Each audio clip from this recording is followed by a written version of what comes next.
Hello, hope you're all well. I am back with another book recommendation, and today I'm going to be talking about Ernest Holmes' Creative Mind. This little book was written in 1919, and it talks about how to use your mind's potential, how to use the science of the mind, which is another book that he's written, and how to use this power through embodying the power, essentially. So it's using your mind, but it's also using the feeling. And he refers to various different things throughout this little book. The main sort of points that he says is that spirit is everything. There's universal substance, and we don't actually need to try, force, stress, strain about anything. Everything comes without effort. All our sort of job is to just relax, and he says know it into being, like become it, live it. So for example, if we said that we are a successful leader, for example, rather than just saying it, imagining it, believing it, we must also embody it. We must also walk in that consciousness that it's already done, that you're already a leader, and just go about your life with that feeling, essentially. He says that look to not to outside things, and that without belief in this power, we can't do anything. So the belief in the power is what gives it the power, essentially. Our belief in the thing gives it the power. He says that if we accept that the world is mind, we're planting seeds, just like a gardener. And he says that, you don't plant a seed in your garden and just dig it up and think, oh, is it sprouted yet? It's not going to sprout. No, you just put it in the ground and you just go about your day because you know that it's going to sprout. And he said that's the same with your mind. He says, as a man thinketh in his heart, so is he, which is a quote from the Bible. And he says that this is what it means. It's to believe with your whole heart, so wholeheartedly, do things wholeheartedly. And he talks about living in that strength and being in that power and how we can tap into it, really. And he says that a lot of people just work under their own strength. And you might think, oh, this is a message, Kerry, that you've been repeating in all the other books that you've been talking about. And this is the thing. There is a lot of people talking about this creative mind, the science of the mind's potential, the science of oneness, source. He says that spirit is everything. That actually we're not humans, we're spirits. And that this outside world is a reflection. And he says, kind of imagine yourself in this like ocean of totality of spirit, and you're like the creator and you're sort of creating everything. He says that we're living in spirit now. We're not really in the flesh. Spirit is the causation. So it's not the flesh that's the causation, it's the spirit that's the causation. It's our energy, in other words. It's our energy, it's our frequency, it's who we are being that is creating things.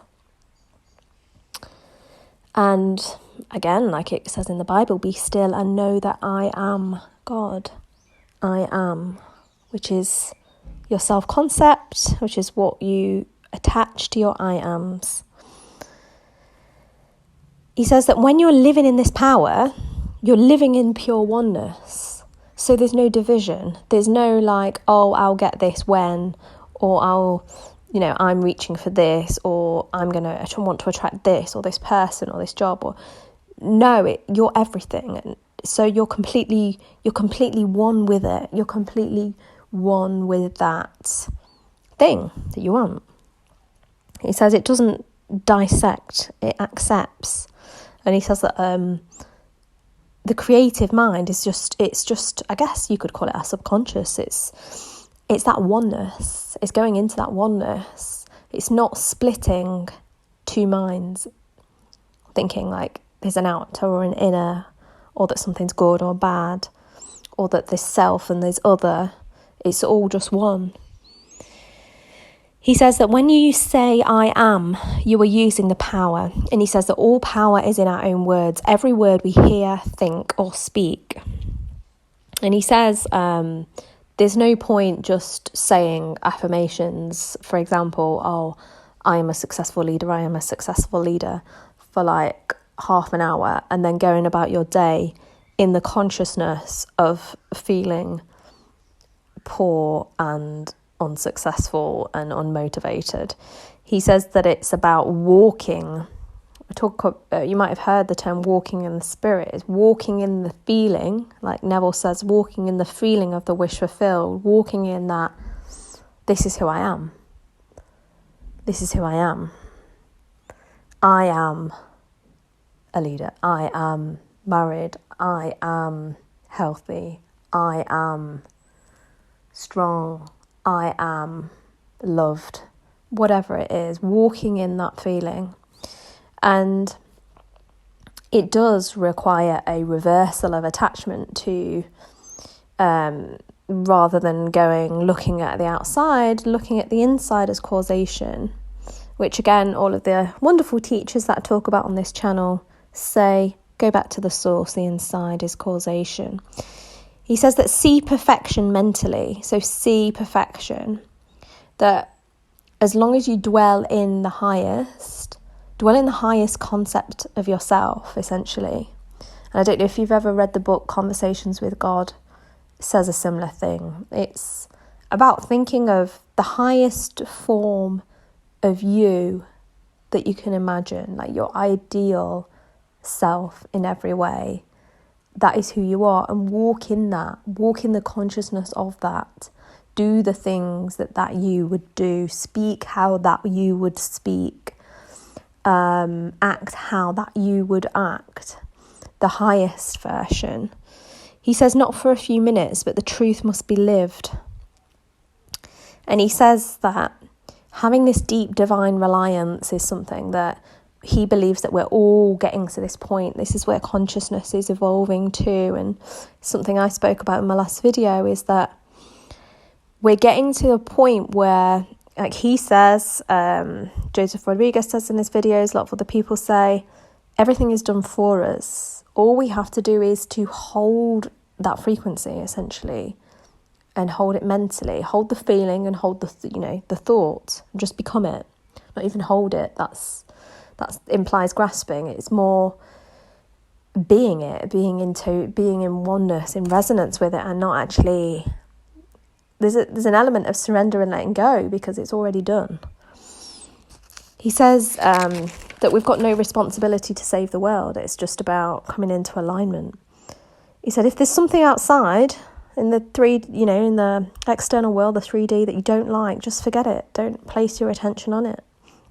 He says the kingdom comes from within always.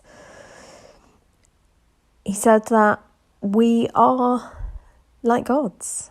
We are gods. We are creators. We think and become it. And he says, and keep that truth within your own soul, that there's only one power.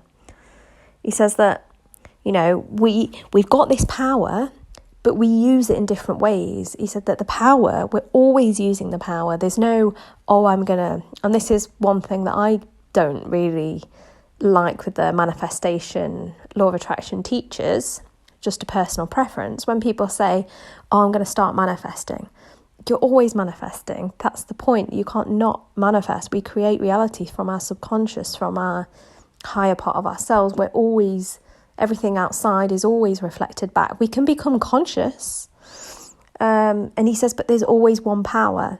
And that power can be directed towards fear and doubt or faith and assurance.